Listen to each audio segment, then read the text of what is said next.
moves. I used to think like that. I was like, what? Like, what is there in jiu-jitsu other than moves, other than techniques? And there are actually many answers to that. Hands up if you know how to escape a headlock. Anyone here know basic headlock escape? So Chris puts me in a headlock. The basic answer is here we walk away, capture the head, we come up to our knees, close from here for your head, etc. Then we take an arm, right? But that is easily shut down if his head is too close to mine. Now I can't do that. So many of us know we hook the leg, we drive in, we pull him over, extract our leg. Now we're at the same spot, we step over, we get the arm up. That too is easily shut down.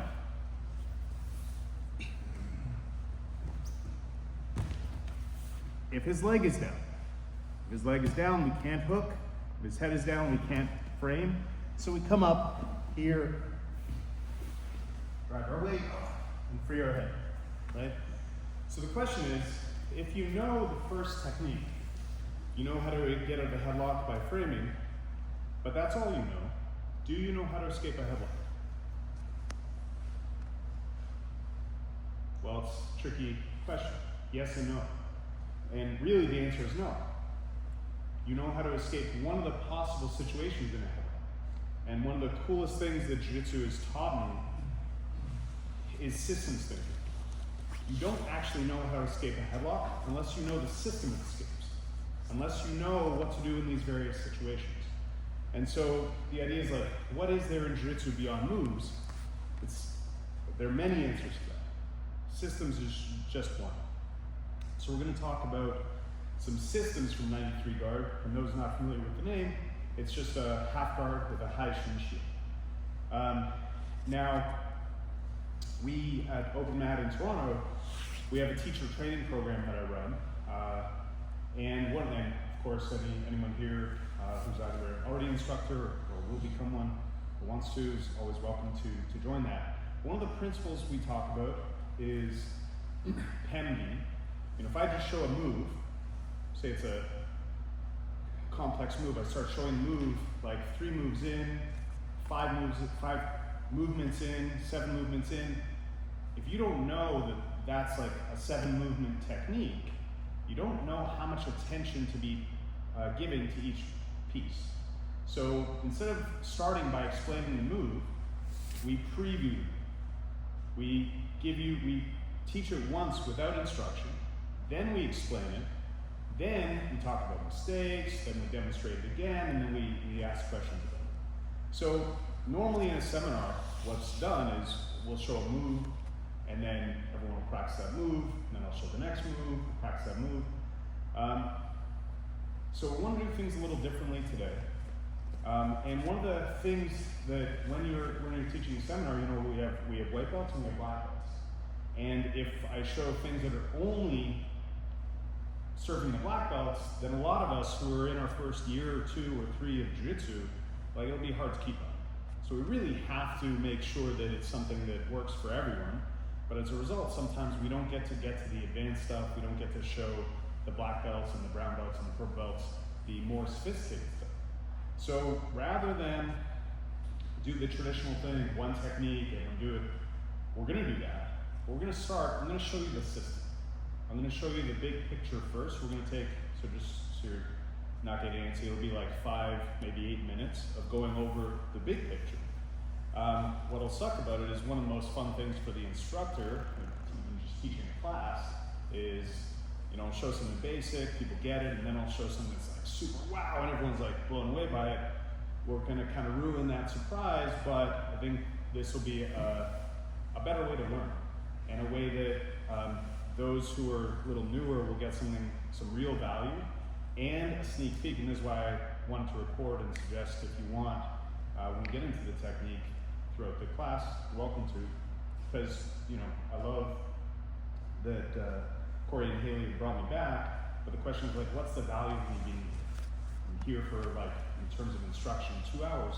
Why am I here? I'm here to hopefully elevate your game. to add to your jiu-jitsu. And so, I can do the traditional thing, give you a few techniques, you pick up one thing, but if there's A, an artifact, B, if there's a big picture understanding, that's why I want to talk about like that idea of systems. I don't just want to give you some moves, I want to change how you look at jiu-jitsu. Not change, I want to add to, hopefully, how you look at jiu-jitsu. So, we're talking about 93 guard,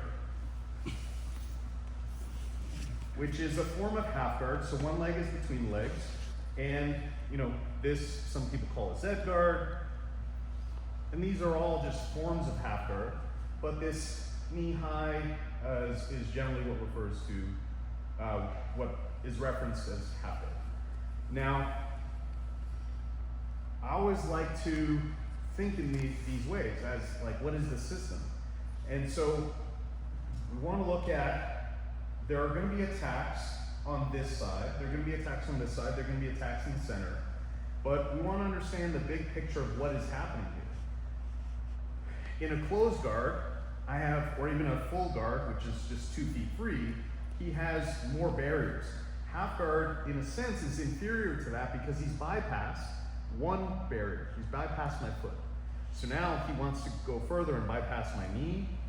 Here, he wants to cross face me. Yeah, he wants to put weight on me. And especially, got some very big people in the room and some very big black belts too. So brown belts. And so we need to understand what the purpose of this guard is. It's a powerful attacking guard, but it also importantly gives us the ability to keep a much heavier person's weight off of us. So if Chris is leaning on me and my legs are out of position here, he can actually crush it. When my frames are in between us, now he puts weight on me, I don't feel it here. So long as my legs are in the right spot, my arms are in the right spot. So if we are being crushed here, we're not going to go into depth with this today, but we need a system of either getting to another position like closed guard, or if he's preventing that, disrupting his base sufficiently to recover to a better half guard, where we can get the weight off of us. Now, part of the reason I also wanted to record is there's a lot of stuff we're not going to cover as a group that just has to kind of be there that might be brand new to some of us on this side of the room. And that includes the basic half guard attacks. Half guard is good for me when I have an underhook. Generally, there's some exceptions there, and bad for him, and good for him when he has an underhook. So one of the most basic things we want to do is dive into this space, pull him on top of us, and then use very specific leg work, which we've talked about in the previous seminar, to come up to this position. We call it up. And from here we have 3 moves, generally. There's a whole bunch more, but either we're looking to sling down, grab his ankle, grab his knee, and drive forward, crushing it.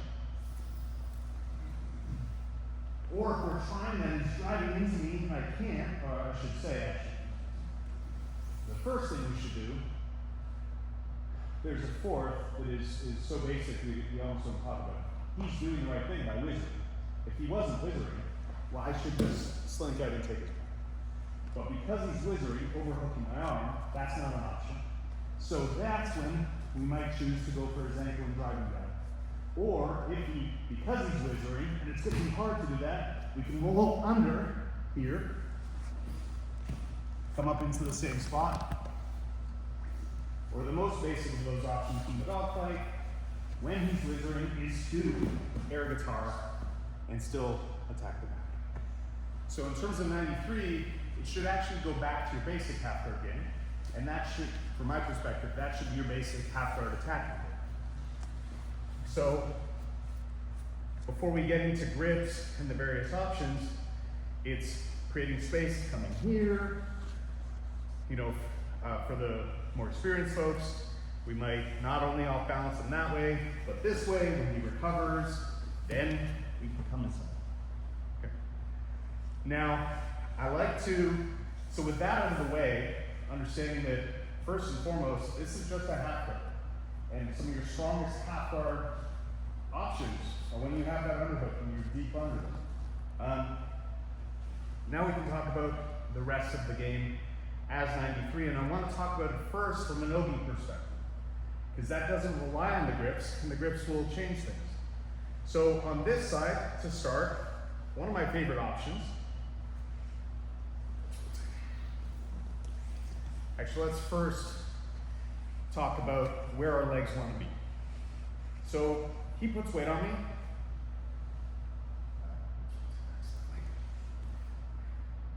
This looks like what I've been doing, but there's a big problem with where my knee is. If he turns his shoulders that way, my knee starts getting crushed. My knee has to be outside of his pec. So now when he turns his shoulders, it doesn't happen. Now he can still try to force it, and so that's why we want to crunch in and reinforce our elbow, or our knee with our elbow here. Now, the knee is not the only thing that keeps his weight off. This forearm does here. And so it's importantly at his throat. I don't want my elbow, my hand close to my shoulder. I'm keeping it elevated. And I certainly don't want him cross-facing me. So I have to intercept this arm, but I don't do it with my bicep.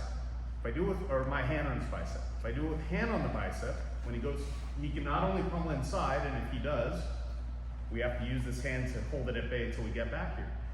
But if I use the hand on the bicep, he can actually just go straight for the crossface through my hand, and I won't have the strength. Not that it should be about strength. I won't have the stability to stop him. We need to use our forearm here. So he goes for the crossface here, no problem. Now, a common thing that is often overlooked is this leg. People think that the purpose of this leg is to hook here. And if I can have that, I will have it. That's great. But, you know, if I'm working with Corey or Lee, who have a lot of weight on me, meaning have a lot more weight to give, my first focus is not actually keeping them in my guard or contained in this position so much as it is keeping their weight off. So I prioritize more this knee being free and off the ground, so that if he drops that hip forward, it's actually supported by this knee. Does that make sense? So this is our basic starting position.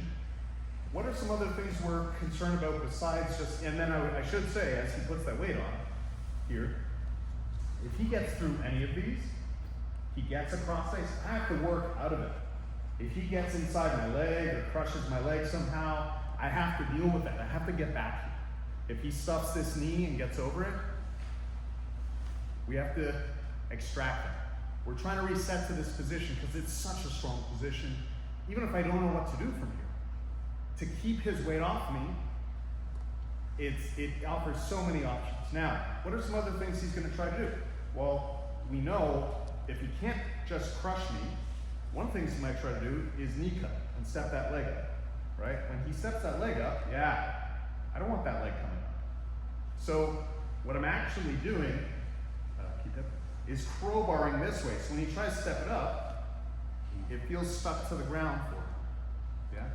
Yeah? If he does get into a knee cut position and starts crushing this knee down, yeah, this is like red alert for me. I'm not going to try to attack here. I'm going to open up, get up to my elbow, use this shin to extract that leg and get back into some kind of grip. So just some overview of the position itself and the purpose of it. It's to keep his weight off and give us an incredible array of attacks. We can get into how to deal with each of these a little later, but first we're going to start with the attacks. So on this side, one of the first attacks we're going to look at is an arm drag. So long as his head is not on this side of my torso, we have a cross arm drag. So long as I sit up at the same time and do very specific leg work with my leg, which we'll talk about. Conversely, though, we also have this arm drag.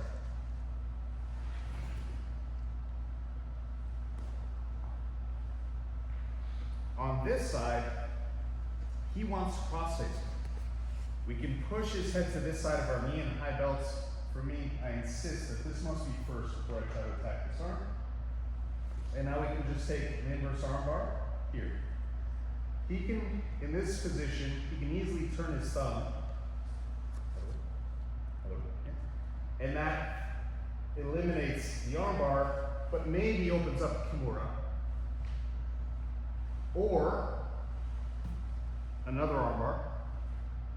Or, as a result of the Kimura, keeps the posture. Climbing game where we're either hunting the arm or the back. Levi Jones Leary used that very well at CGI. So we have attacks on this side, mostly focused on the arm drag. We have attacks on this side, mostly focused on inverse arm bar Kimura.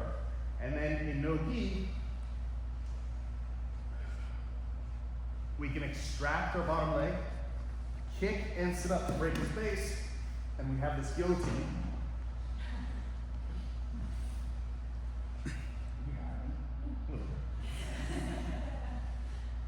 So now we can talk about how does the gi come into play.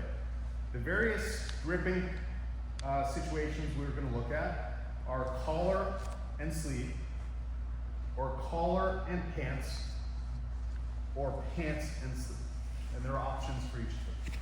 Okay, and then of course we have some stuff on this side, but we're not going to go too much into that. So if I start collar and pants, I can extract my bottom leg, kick and sit up, and now simply knock him down. Sometimes as I try that, I get up and he starts standing up. And now to effectively finish him here is tough, so we can simply take a collar drag, which we should all have in our arsenal. Just a little warning. You're fine.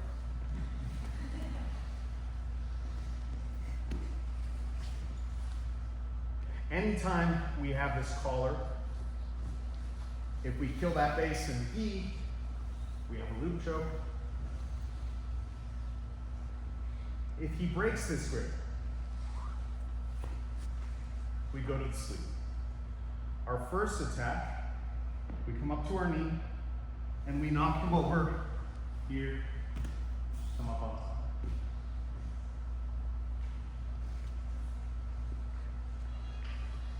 Sometimes when I try this, he hips in, and it becomes very hard for my left leg to knock him over.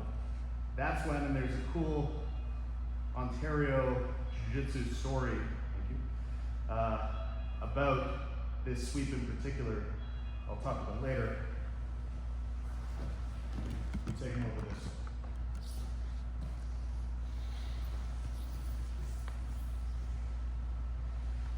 You guys are remembering all this, right? We're going to go through it all at the same time. So that sweep that I just did here can also be done with these grips here. I can try to knock him over, which is very weak here, but that gets his weight in. We pull him on top of us, and again, we're good.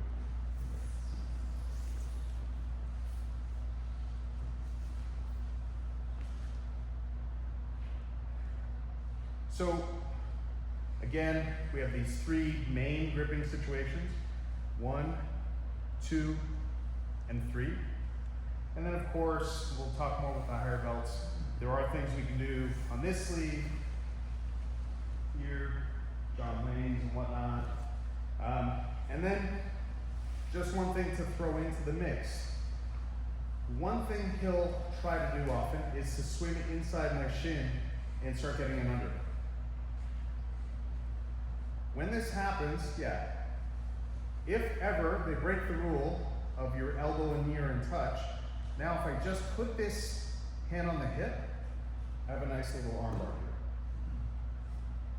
So, I know that's a lot. It's like, whoa, that's a lot. But now as we look at the techniques one-on-one, you know where they fit in the big picture. And that for me, when I'm trying to learn if I show you a technique, it kind of matters whether that's one of 5 techniques or one of 20. So now you have the big picture, so now let's get into the first set. So we're starting here, we're crunched in, we've got this gooseneck. On his bicep, we've got this frame across his throat. The knee has to be outside the pec, not inside, and ideally framed inside the elbow. The first thing we're gonna do is control his head and use our bottom arm to cup his bicep, or tricep, even delta. Now, something very specific I have to do with my leg in order to get this arm drop. It looks like I'm kicking my leg that way. But if I kick my leg that way, he now has this under.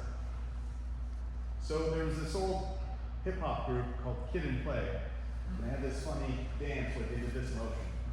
Only a few of us old enough to know there. But this is the motion. It is not this. The foot cannot leave the butt. That is what gives him the space. It has to be this. It's simply the hip open. So we're coming here. Now I don't need the head because his head happens to be on that side. His head was here. I would need to create that space. Come here. I cannot do this. No good. I have to watch my foot, sit by my butt, and I sit up at the same time. Now from here, there are many details on taking it back, many ways to take it back. The easiest is just to hold his hip, jump your hips back, pull him on top of you, and get your seatbelt, and ideally your second. Okay. So we're here, he leans his weight on me. We're going to move the head to this side, come cross grip, and sit up. Alternatively, we can use this hand in the armpit, but it has to be the same leg work.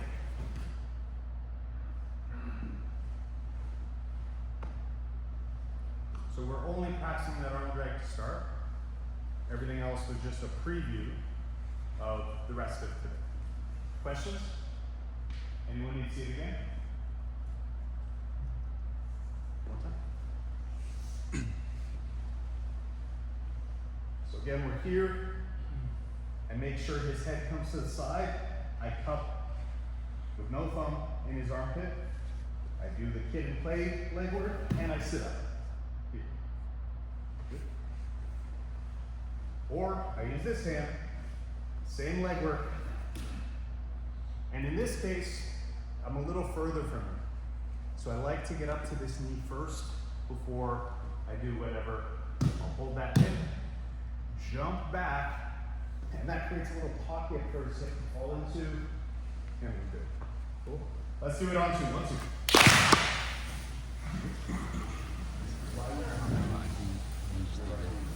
I leave.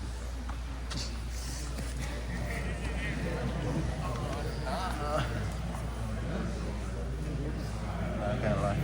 Hold on. There's lots of things.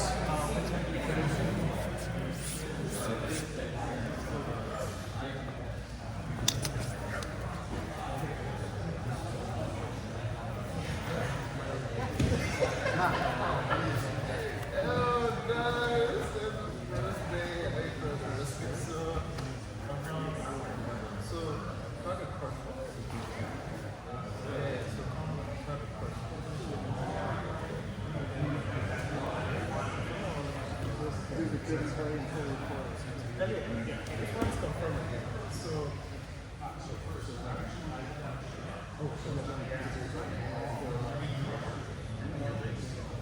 go for a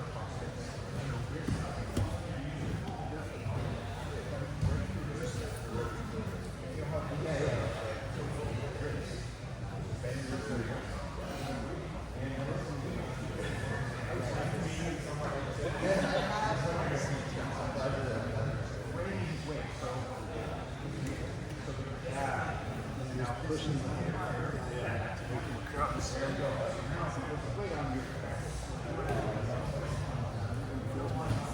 let's just practice.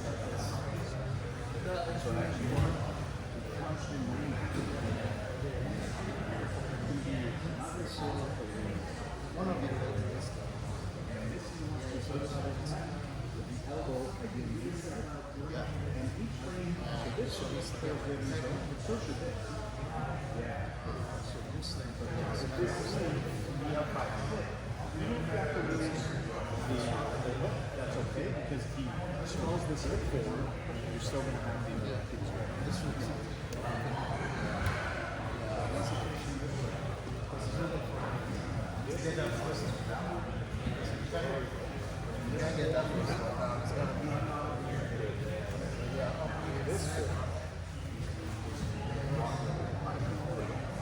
now ideally this knee is up here.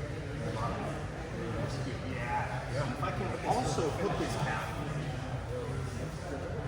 Now,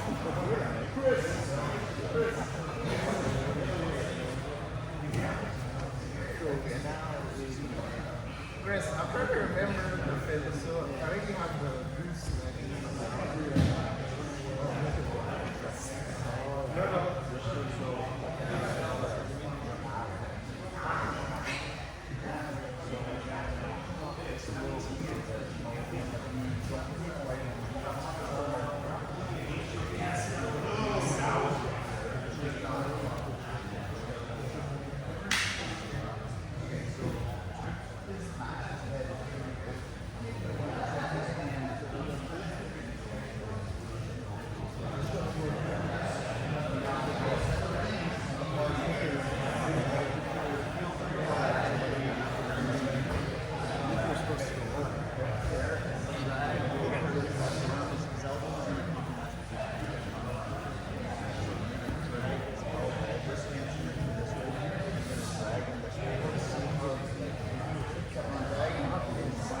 If you go over, if you want to pull it down. Yeah. Doesn't work under because that's not where you go.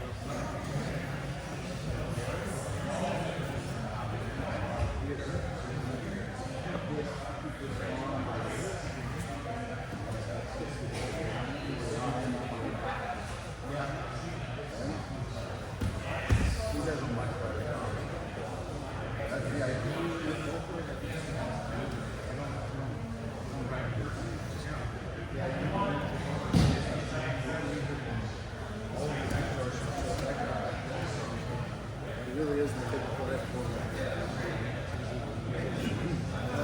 You want to switch sides or put it on this side? Yeah, I'm still getting on this side. So Yeah. like a notch.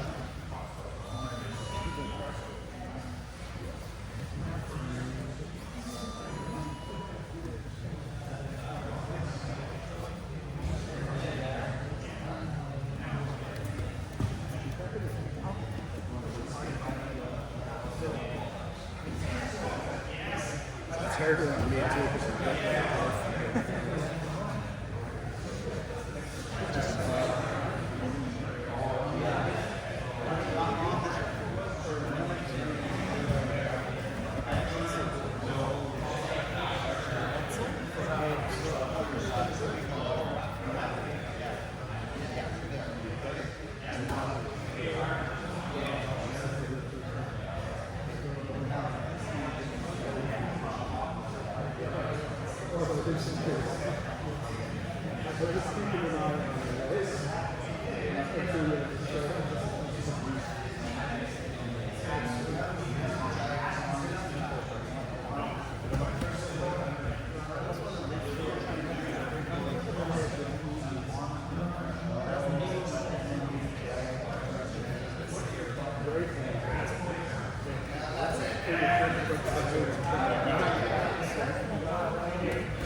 Just because you want to keep your concussion, right? So what you want to do there, so it can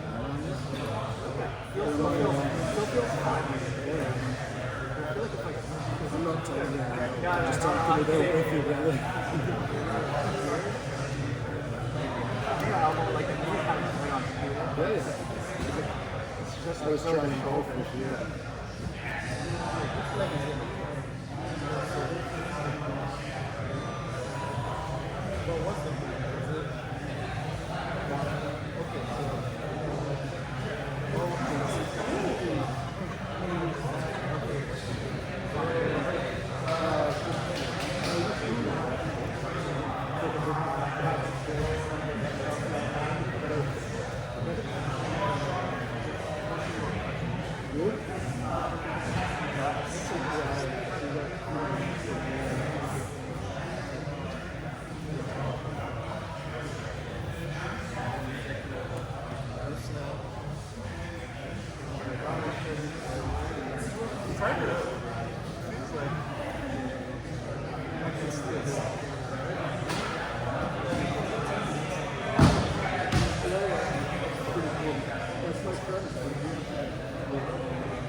Yes.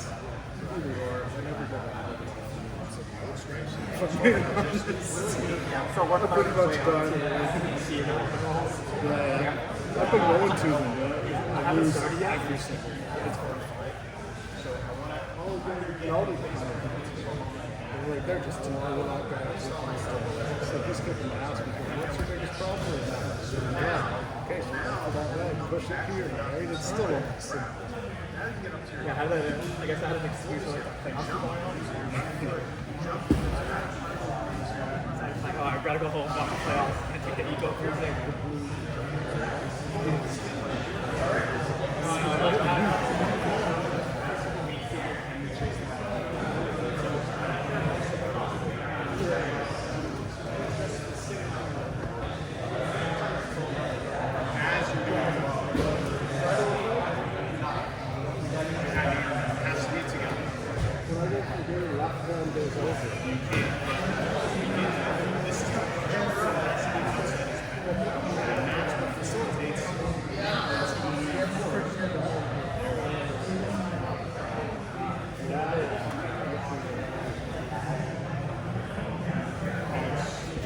Pretty good. There, one more time. So, let me know something. Even if you're doing this, these two have to be working. No, didn't play. These two have to be working together. So this is not the other. So you.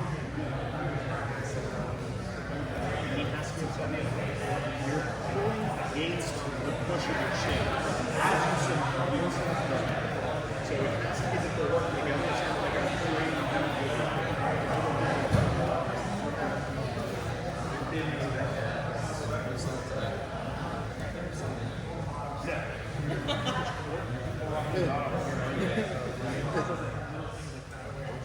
Makes a huge difference.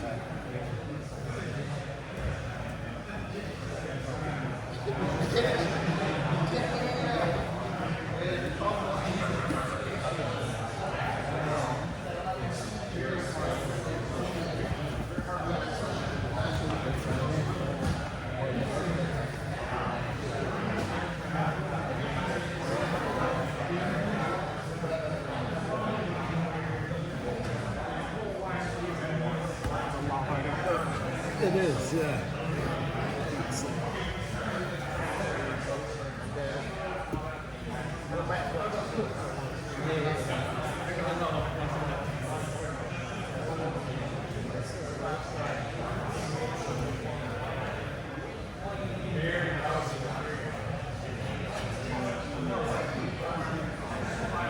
Good.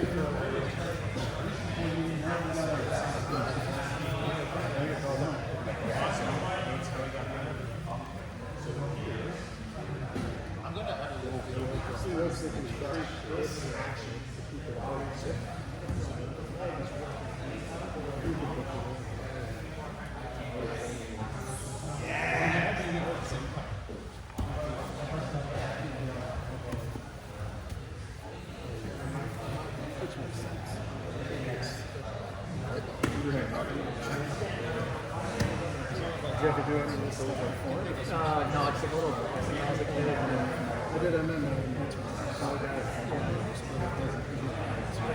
I should have done that when I just joined the cop. That was good stuff too. No, I was like bored in my shack when I was playing video games all the time and I found this gym.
Got one more, we're going to move on to the set.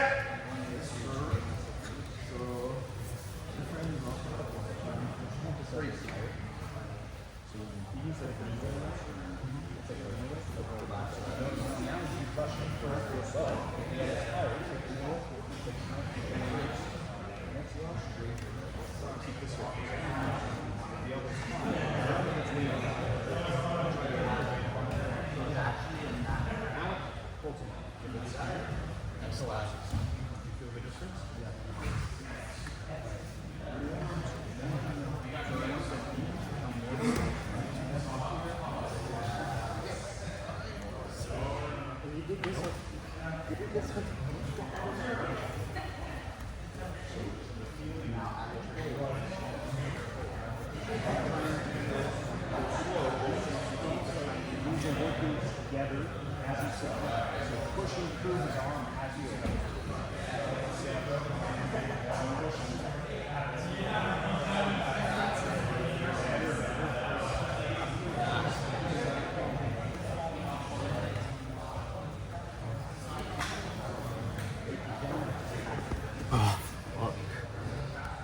Okay, time. for this Back in.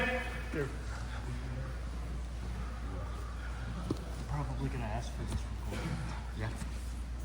Okay, so a few more details broadly. So this is not inherently bad, but I really want to insist that we're really crunched in. So I'm crunching in here, and is my knee in the right spot right now? Please answer it for us. No, because it's kind of pointed to the right. It has to, it's not actually the angle it's pointed on that matters so much as it has to be outside of his pec. If it's touching his pec, now he can just turn his shoulders and it gets crushed. So it has to be outside his pec.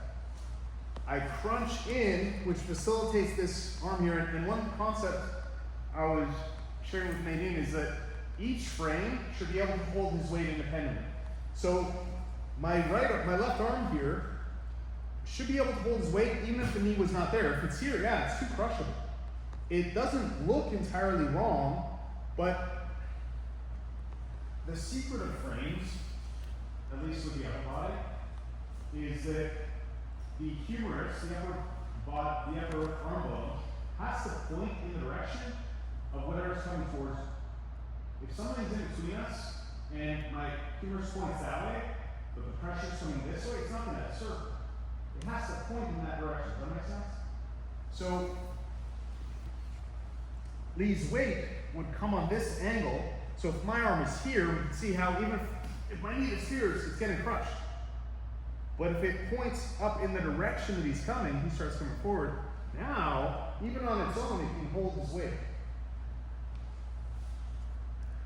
Again, if I use my bicep, my hand on the bicep, he can just go directly through, even without grabbing grip. He just goes for the cross face. I'm going to lose that battle.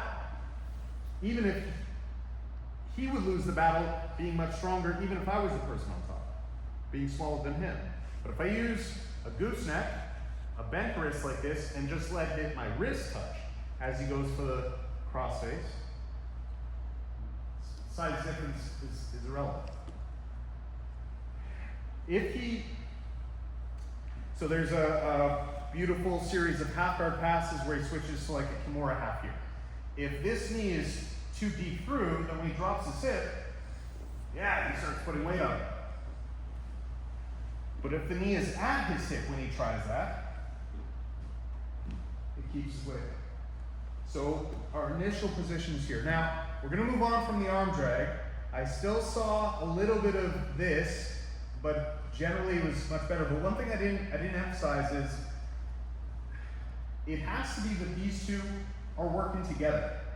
So spider guard, we've talked about in the past, is not a position, it's a type of pressure. It's something pulling while something is pushing. It's the contrast of the two. This is a mini spider guard moment. This pull has to be in contrast to the push. So it can't be that I'm kicking my leg, then pulling and sitting up, even if I'm doing the right kick. It won't work. It's that they're working in concert. Here. Now we're going to switch to the other side. People will often look to attack this arm by simply scooping it and then later trying to get their knee in position. For me, this is a cardinal mistake because I'm giving him a cross face. They like to do this arm bar, so just to preview it, it's right here. They like to do this arm bar when the person goes for a cross face. They think, I'm setting him up by letting him get in on a cross face. No. The key detail is where my knee goes. I don't feel like I really have a probable chance of getting that arm bar unless my knee is here. So I might put my hand under, but it's in the process of not hitting him, but karate chop swiping his head to that side of my head. Now, with my right hand, we're going to wave hello like this to bring his wrist into my neck, and we're just going to crunch down here. So with a normal arm bar, we lift our hips into the elbow. With this kind of arm bar, we're pulling his elbow down into our chest, which if I have a bigger chest, now there's no space. There's nothing to pull him into. Don't look at the fingers, look at the gaps, right? So if there's no space, I have to crunch to create a little cavity here.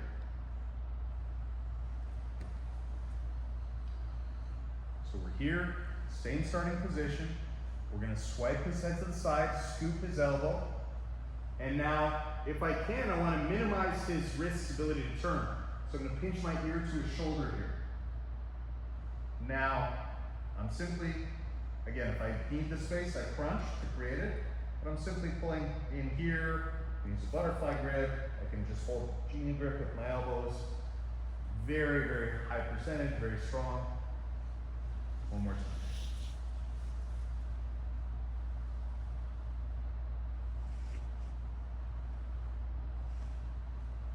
For the higher belts that want to look at the whole series, come over here and we'll go a little deeper. But I want everyone to feel really solid with that. And now we're gonna at least have both sides before we start bringing the gi into the equation. Cool? Questions? Let's do it on 2, 1, 2.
Either or, I think, for most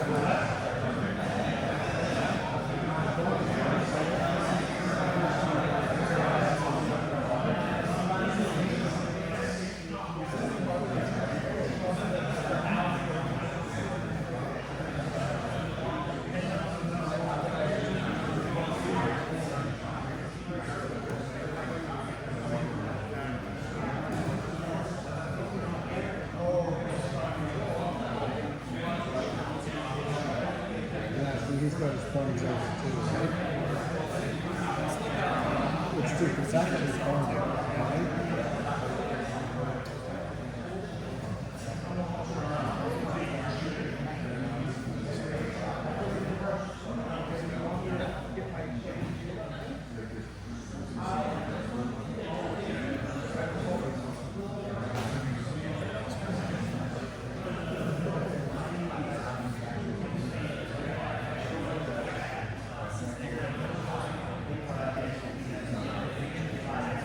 He had his hand turned on me.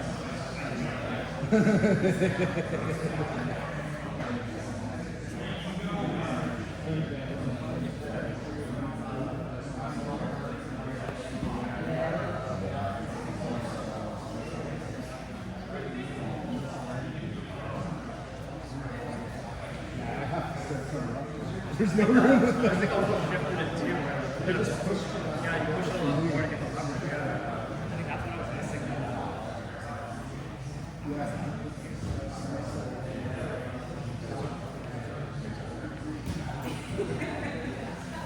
Anyone struggling?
Okay, time. Bring it in.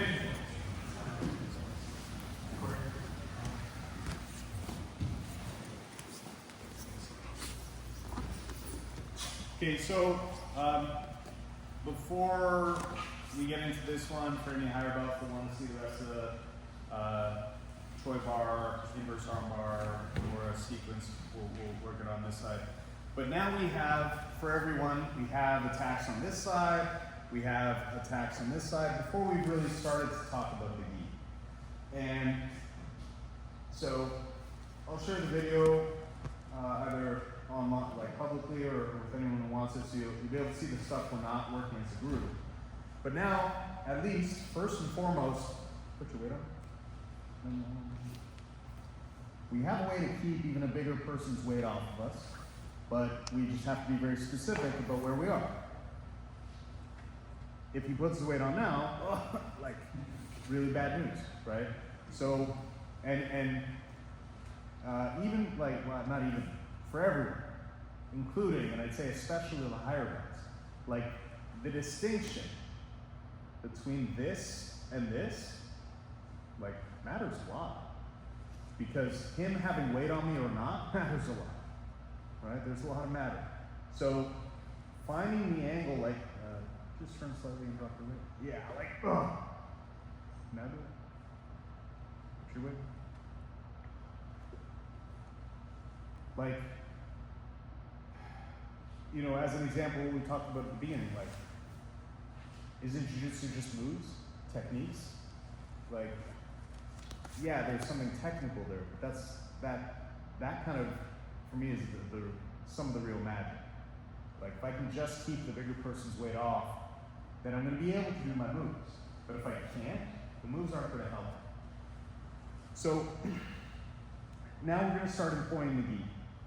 We're going to get this cross-collar grip to start and the pant grip. Now the danger in doing so is we've allowed this hand to grab a crossface, grab our collar, yeah, all sorts of things. But there's some big advantages. Even if he grabs my collar or crossface, I can control distance. But regardless, him having my collar is not going to stop the next piece. So we're here and here. I'm grabbing palm up at the knee. And I'm kicking so that I can at least get up to my elbow.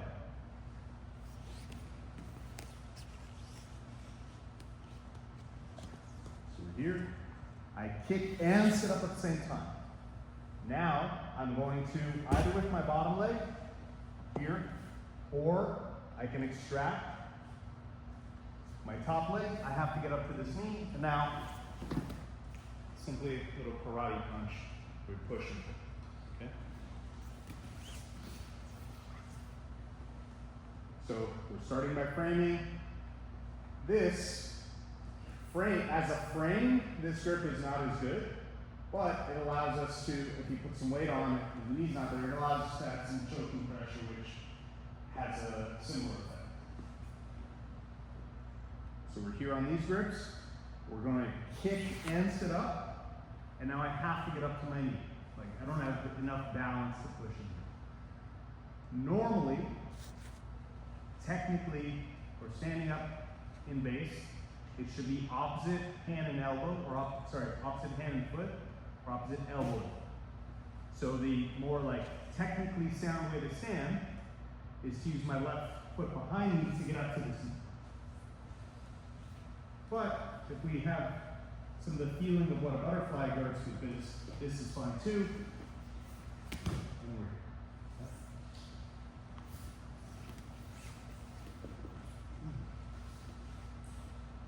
So we're starting good position, we're switching to this grip, and once we have a feel for this position, we can just start with the collar grip if we like. Here, palm up at the pants. I don't like to grab on the outside so much here, but you can, depending on the size. My left leg is kicking. This time it's not a kid in play. I'm actually kicking, but common mistake here is staying down. Because if he puts weight into me now, I can't get up to my elbow. So I have to kick and get up to the elbow at the same time. With one leg or another, I'm getting up to this knee. Even if he's on his knee, it's a push-pull. And for the higher belts,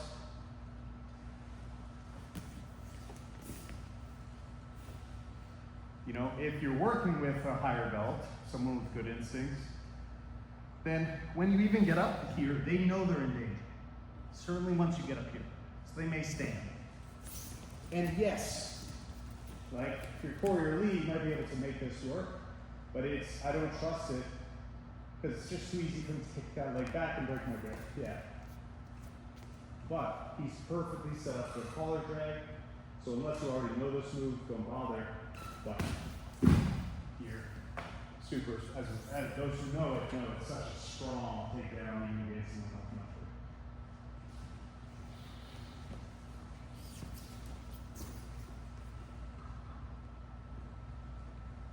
Even if he gets my collar, he's helping me. By keeping the collar, he's pulling me in, doesn't stop. Now, just a note on this position. If you're coming up into a knee bend with this grip, your back is long enough, right? So you have to flare your elbow wide across the throat or into this armpit. or stay back until you can adjust your grips, maybe get an arm. Cool? Questions?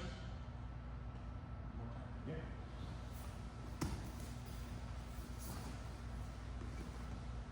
So again, inside the knee, palm up. Here, here. My left leg kicks and helps me get up. Boom, boom. Let's do it on two.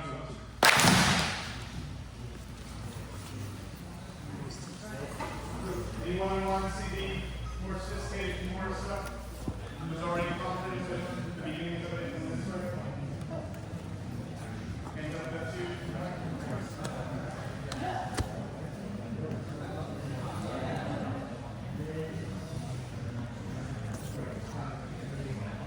Okay, so over here, we come to this, and with most of the time when I'm doing an inverse armbar, something like say close guard, I can prevent my stand from hurting too much. In this open position, it's a little harder. So it's often just be able to turn the stuff where it's this way all the way finished. But if you turn it the other way, so in this situation, we don't actually technically have to get the hard grip, but I suggest we do here. And now, if I'm working as a posture yet, the key to doing so is slight clean play. So the key is my left knee goes inwards this way and screws my hips back. So even if his knife collapses base so well,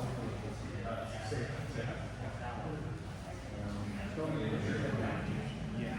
I'm gonna move like this. So the point is, this pushes inwards. There's a slight play. Mostly you want to hips pushing this way, move my hips back. Now, you could just insert this here.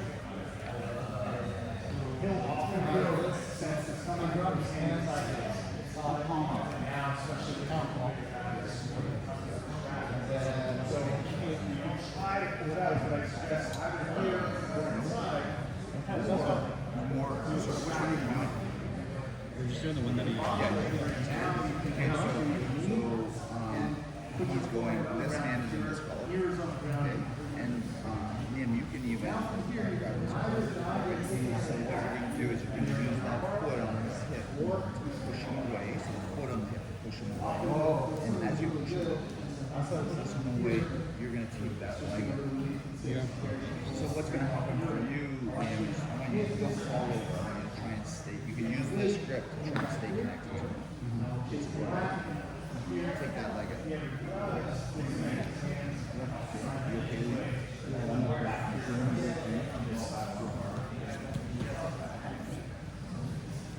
So, for those scenes of the day,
That was even the second kicker.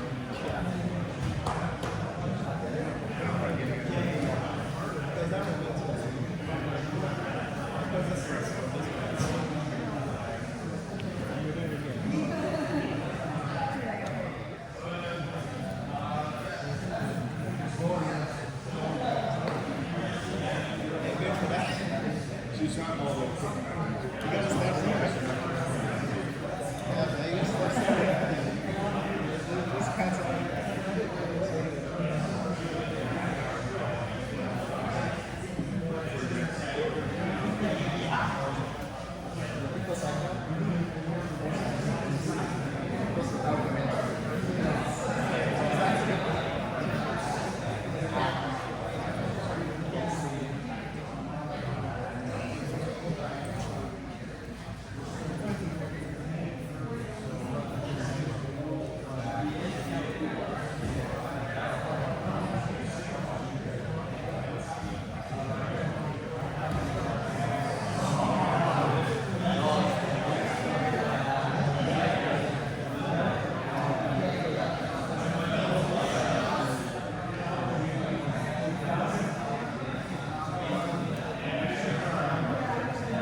is like, so he's like, push,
switch into some other grips.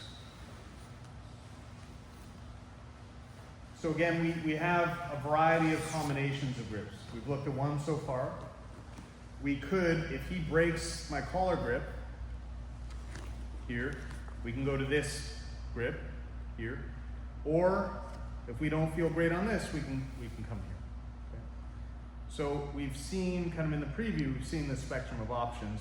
So we're going to just now focus on this grip. Here. Could be with this grip. We'll keep it with this grip, but this is valuable even on its own. Now, from here, again, we want to start crunched in. We're going to, just some like basic biomechanics. If my shoulder is behind my bottom shoulder, my top shoulder behind my bottom, it's very hard to lift my hip off the ground. There's a lot of weight on my hip. When I lean forward and this shoulder is in front of this shoulder, it's easy to lift my hip. The weight has come off of it. Does that make sense? So I want to get up to this knee. What's going to make that feasible is making sure my top shoulder comes forward. Now that I get up on this knee, I'm going to lift this foot to his armpit. And this is why we don't need this knee. It's nice to have, but it's not necessary. I'm going to pull and kick. Here. Now, higher bells, yes, we are at risk of being put into one-legged X, but we should have our passing game for that anyway. And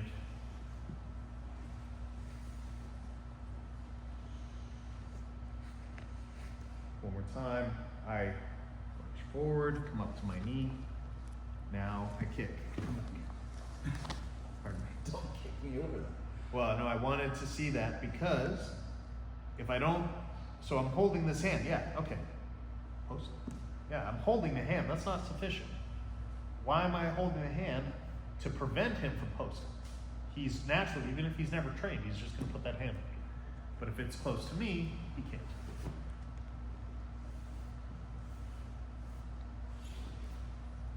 So for the higher belts, the risk of one-legged X is really a function of how much space there is between us. If I'm really close to him, he doesn't have enough space to get it. So if I wait, I knock him down, and then I come up after the fact, he'll maybe have that opportunity.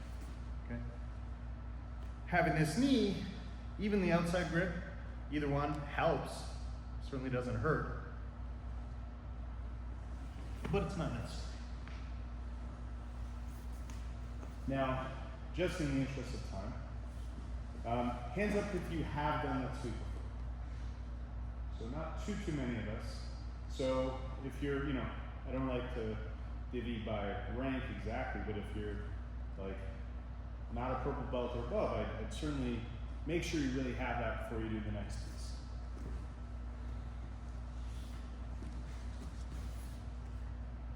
So the combination, you know, if he's, again, not even necessarily highly experienced, but has good instincts, then at this point, it's very natural for him to just lift his hips, because his body can feel that will stop the sweep. I can't knock him over now. When that happens, I was saying there's a story about the sweep.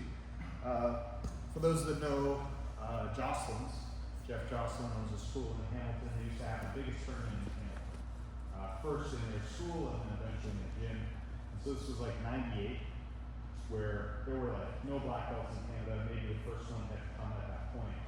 And there was a tournament, and this purple belts, Brazilian purple belt, it was like maybe 140 pounds at best, probably 130, was facing, you know, even that there were like many of the first black belts in Ontario were then blue or purple belts.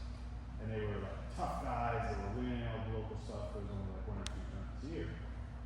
And this, you know, super tiny guy came in, was playing this guard no one had ever seen, 93, and swept everyone, won the division, won against like guys who were 200 pounds with this sweep in particular. He was sweeping everyone with it, and it was, at the time, it seemed like magic. Yeah. What was he? No. Shaolin was not a purple belt. I want to find the video, find out who it was. So we're here. As he hips in, we're now going to pull his arm in a big circle. My right knee matters a lot. And now his weight is on. When I say my right knee matters a lot, if my right knee is through, doesn't mean I can't do the sweep, but I'm not carrying his weight on my knee. What I'm going to do is tilt him to my left, and then do a reverse shoulder roll. Here.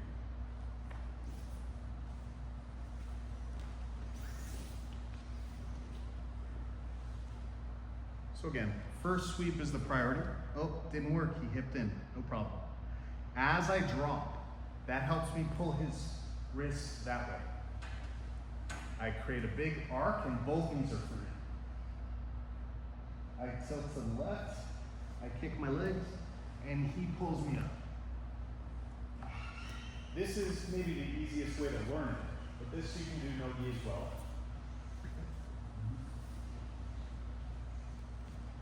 You can play with this one. You do an arm drag, now his weight is on top. Everything's the same. Yeah. The first sweep, very awkward to do no-gi. If you've got like league grips, then maybe you can control this sufficiently to come here, but hips down. Maybe, but I don't trust spider guard grips, although I think Margot Chipperelli just used some like very cool no-gi spider guard recently. But personally, I don't have a lot of confidence in my own ability to control someone's wrist no-gi the way I do traditional spider. Okay, I'm going to do the first move. What's wrong with this picture? Say again? You're not on your shoulder, My hips aren't elevated. Why am I not able to elevate my hips? top shoulders behind. Top shoulders behind. I can't get up to my knee. I have to lean forward. Now I can get up to my knee.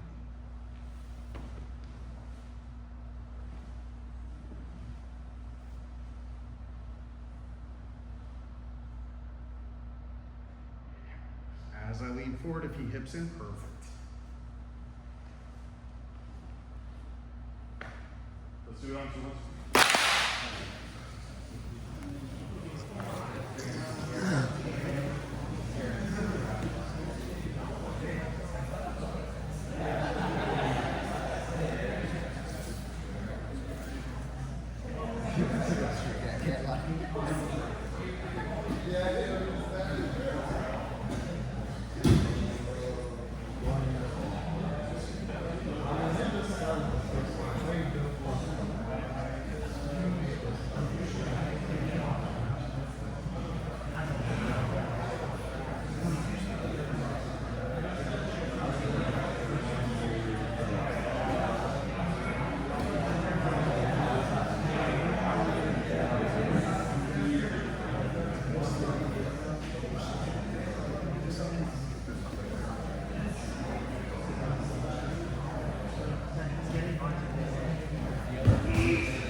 And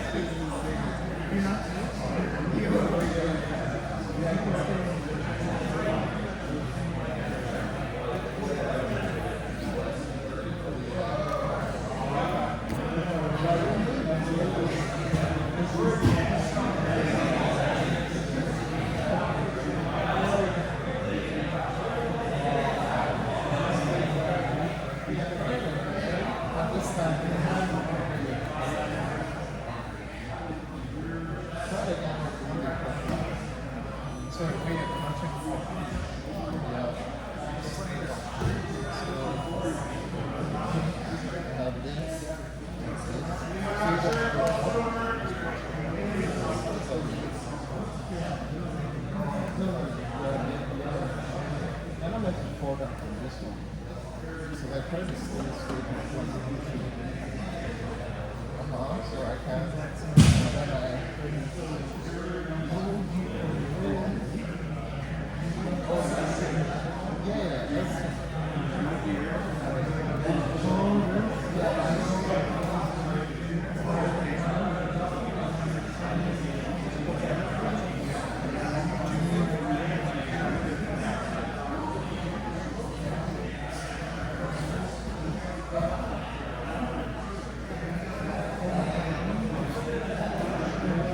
And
Do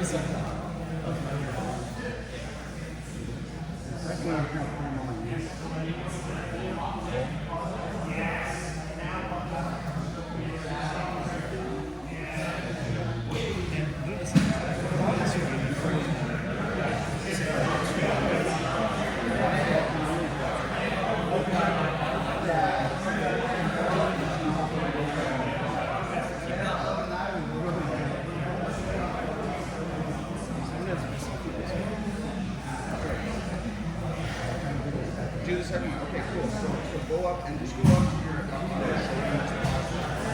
No, you're gonna lift your hips. Tip move your hips.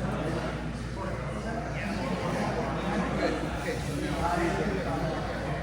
And what you're gonna do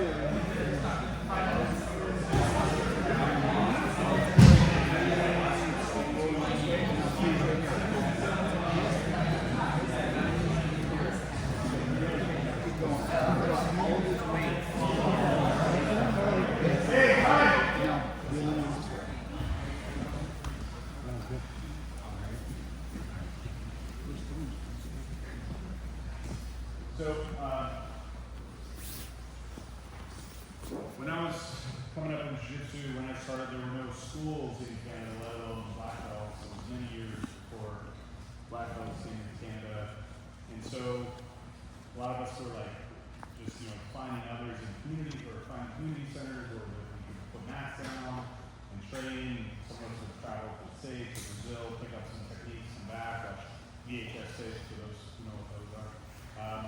And, I was, so I've been training maybe 8-9 years. I think actually it took me 10 years to get my purple belt. There was not a lot of instruction or guidance or any of the grades.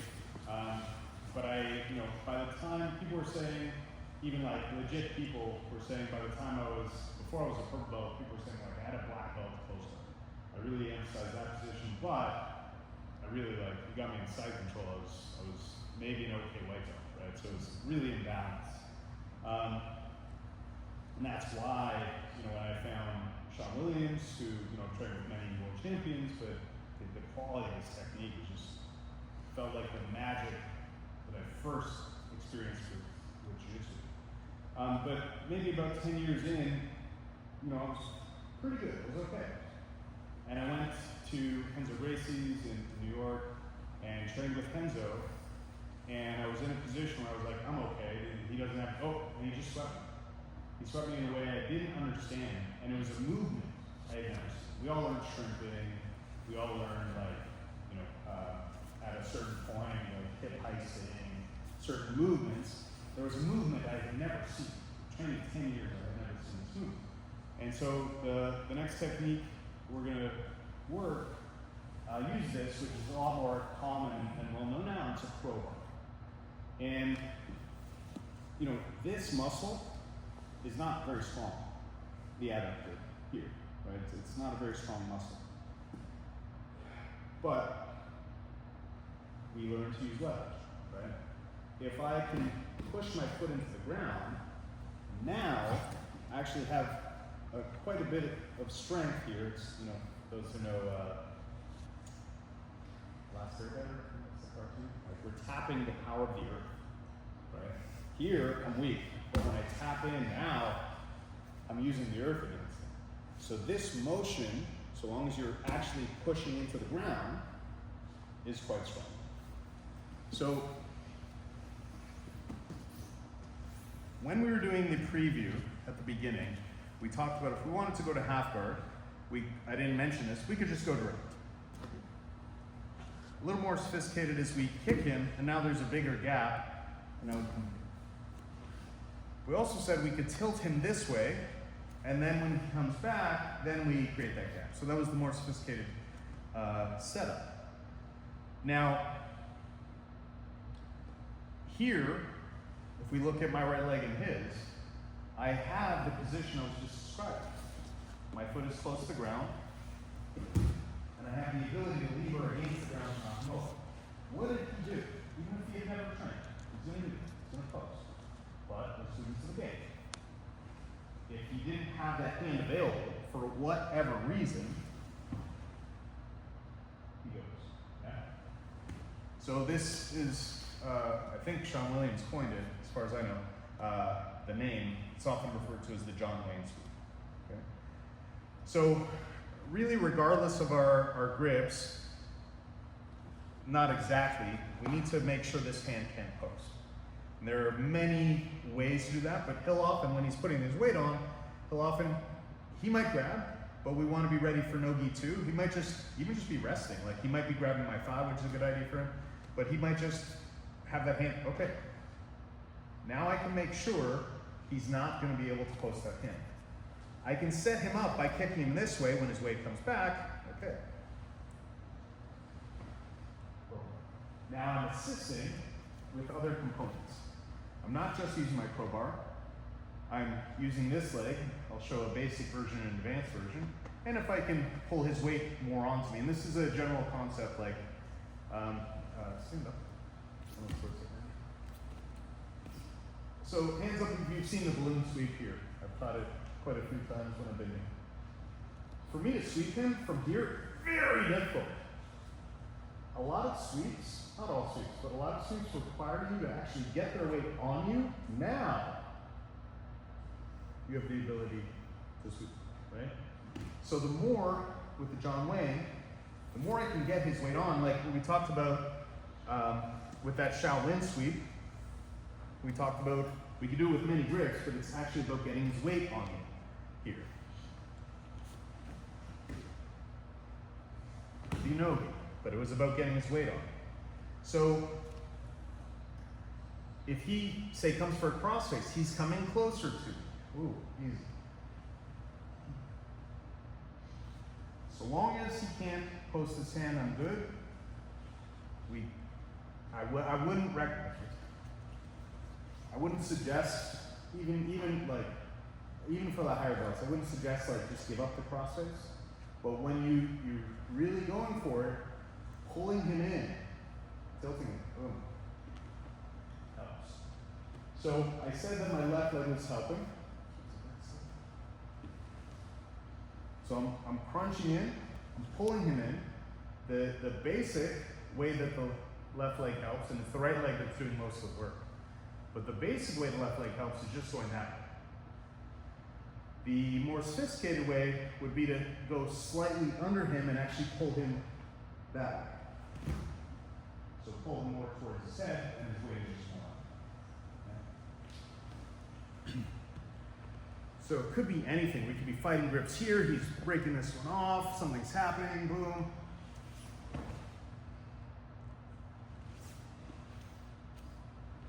Questions? Anyone need to see again? This will probably be the last one, and then we'll get us rolling in.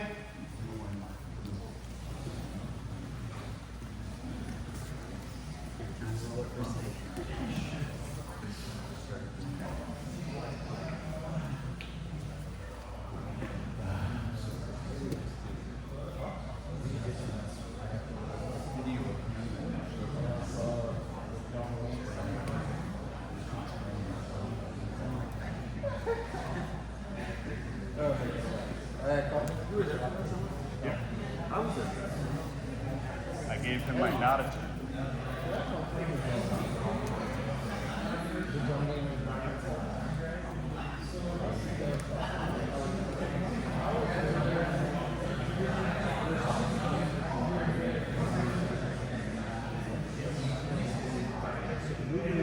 Touch your feet to the ground and press this way.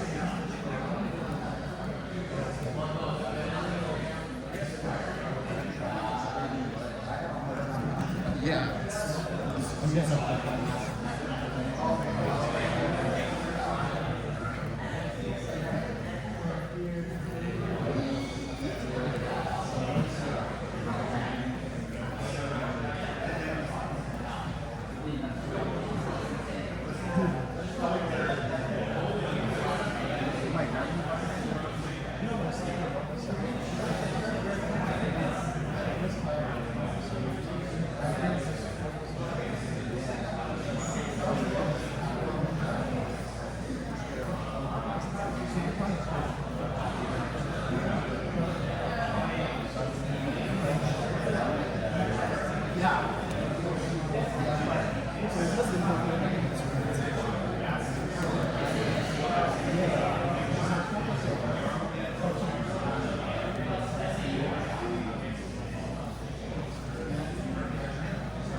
How'd you even get there?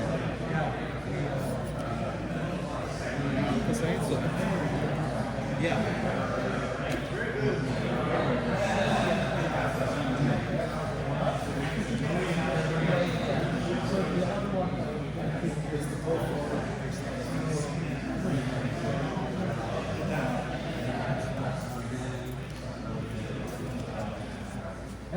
Yeah. Can I ask about the other one you did? No, but I feel like that when he was right on like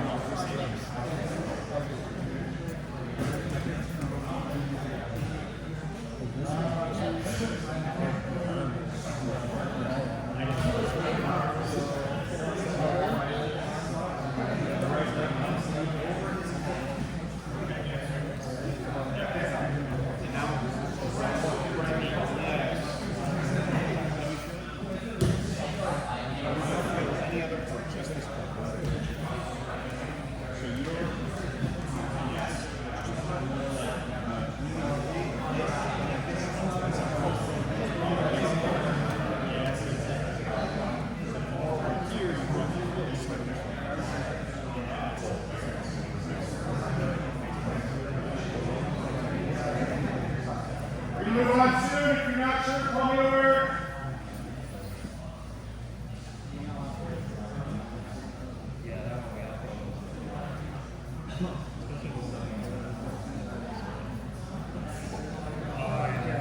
That's the subject.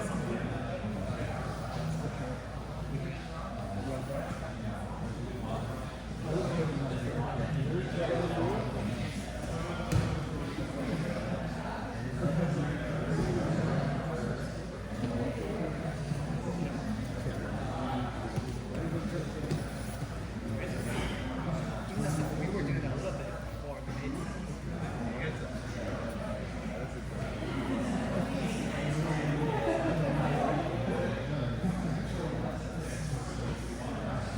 Yeah, I just got back from the no-key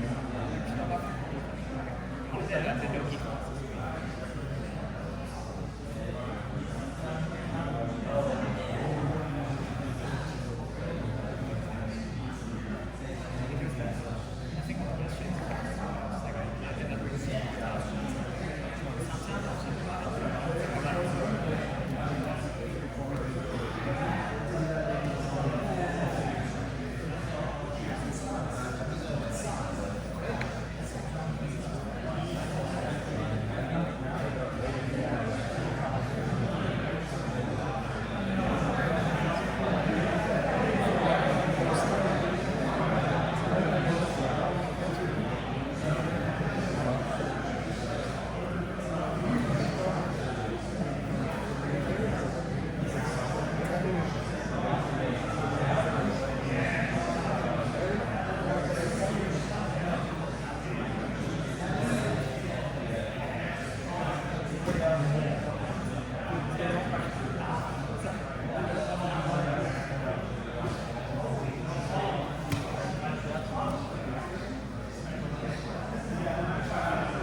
questions though before we wrap on this position as a whole? Things we did look at, things we didn't, challenges you're having, higher belts, any things that you're encountering? Everyone feels perfect? Okay, then let's grab a partner around your size. Corey and Chris might match some specific people up, but for now, let's grab a partner. Let's do it on 2 and 2. We're going to keep it short, guys. We're going to do 3-minute rounds. So we can get lots of switch ups. Is that it? Oh, yeah. Okay. This is the worst part.